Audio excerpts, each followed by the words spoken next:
आप सभी को नमस्कार। राजीव जी कहते थे, भारत एक प्राचीन देश है, लेकिन एक युवा राष्ट्र है। उन्हीं के शब्दों में मैं नौजवान हूँ और मेरा भी एक सपना है। मेरा सपना है भारत को मजबूत, स्वतंत्र, आत्मनिर्भर और दुनिया के सभी देशों में से प्रथम स्थान में लाना और मानव जाति की सेवा करना।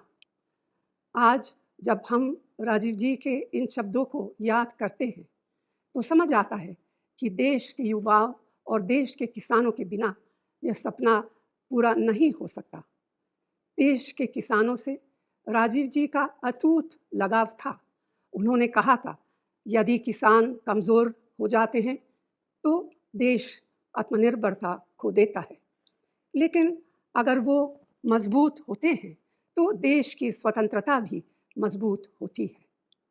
अगर हम कृषि की प्रगति को कायम नहीं रख पाए तो देश से हम गरीबी नहीं हटा पाएंगे। छत्तीसगढ़ की कांग्रेस सरकार ने राजीव जी के इन सपनों को साकार करने के लिए कुछ ठोस कदम उठाए हैं। इन कदमों से लाखों किसानों का आर्थिक स्तर निरंतर सुधर रहा है। उनके जीवन में उम्मीद की किरण दिखाई देती है। परिवार में खुशी का माहौल है।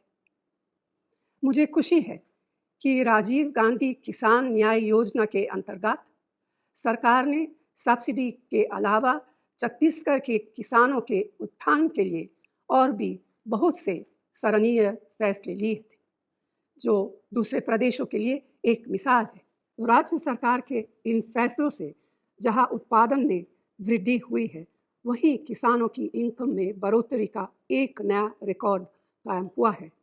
छत्तीसगढ़ की कांग्रेस सरकार ने न केवल भूस्वामियों के लिए बल्कि भूमिहीन कृषि मजदूरों के लिए भी अनेकों सार्थक कदम उठाए हैं।